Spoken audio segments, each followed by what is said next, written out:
Augusto, você estava falando das novelas, né? E agora, enfim, se Deus quiser que a gente vai dominar aí o mercado audiovisual.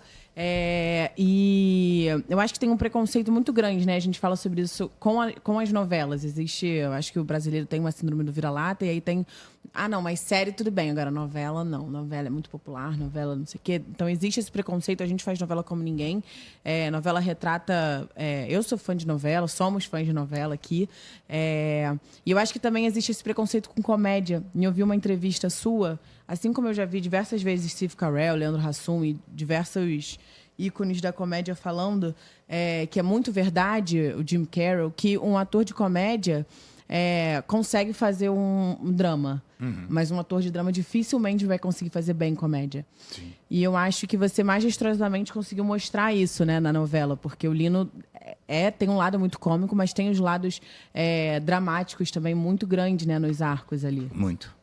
E muito rápido, né? Assim, eles começam com a cena de picaretagem, né, no supermercado roubando carne, e no terceiro episódio ele já está sequestrando um hospital e mais do que isso, né?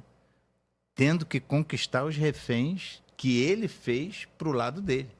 Quer dizer, e não é síndrome de Estocolmo aqui, não. Sim. Ele está não. vendo. Eles têm que reconhecer nele o desespero de um pai se identificar para que eles estejam do lado dele, para aquilo que não terminasse numa tragédia maior. Sim. Então, essa montanha-russa, esses personagens vivem, né? E do medo, da injustiça, de tudo está ali. Então, nesse sentido, foi maravilhoso.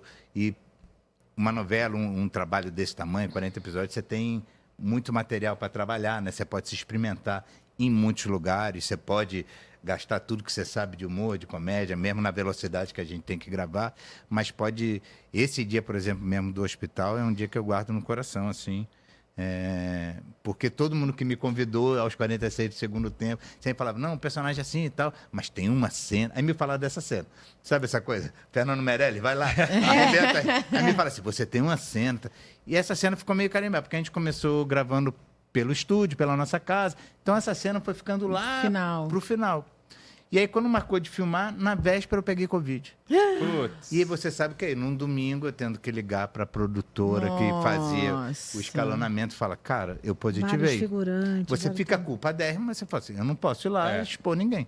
Aí ela tem que ligar para a Júlia Stockler, coitada, estava no sítio com o namorado, começando o namoro. Vem, volta, porque só dá para puxar cena sua. Sim. Aí vai e para todo mundo, imagina.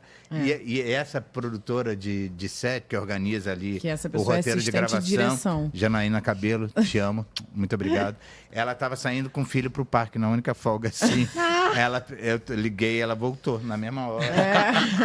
E começou a disparar 300 mil telefonemas, né? Sim. Aí essa cena foi ficando enfeitiçada, né? Que não acontecia e tal. Sem pressão, mas... E aí finalmente no dia da cena, tava eu lá no camarim, eu gosto de decorar na hora, né? Eu tenho essa mania.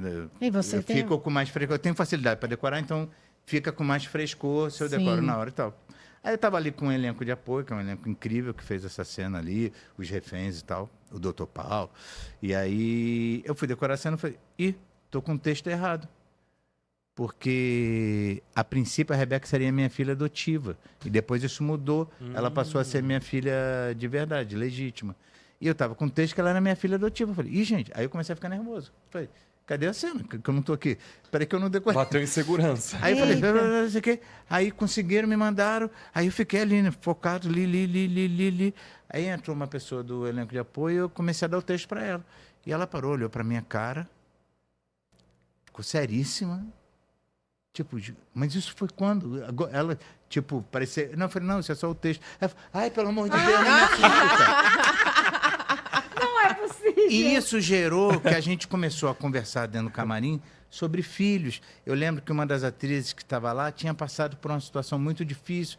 A neném dela, recém-nascida, foi parar numa UTI, neonatal. E aí a gente foi dividindo essas dores, filhos perdidos,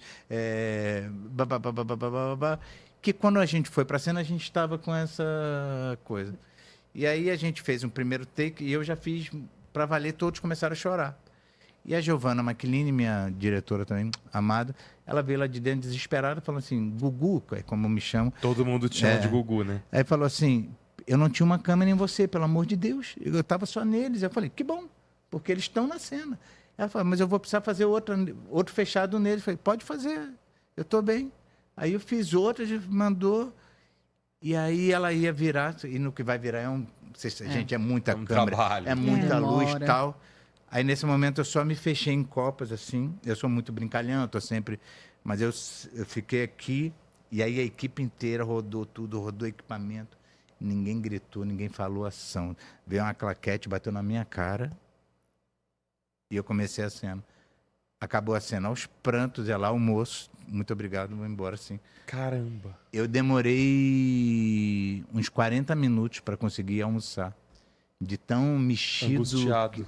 de tão mexido com a emoção da cena somada à energia que aconteceu naquele lugar.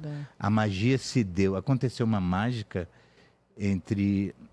Porque a cena não é uma performance. Sim, É o que todo mundo acontece ali. entre, né? Entre a minha atuação, a Os atuação do atores, elenco de apoio, a Trabalho da equipe equipe. que está muito concentrada. Então, assim, aconteceu magia e realmente essas coisas me emocionam. Porque parece que você conseguiu chegar lá, sabe? Você luta a vida inteira para ter um momento como esse. E eu sabia que eu tinha tido. E Então, isso não me é- levou num momento muito profundo. Não, e eu acho E- que a gente que assiste não sabe de todos esses bastidores, mas a gente sente o quão forte é essa cena, porque a gente vê essa cena mesmo com essa carga de emoção muito forte, né? Isso, eu ia falar exatamente isso, Brunoc, porque não é só técnica, existe a técnica, mas a emoção, ela passa pra gente.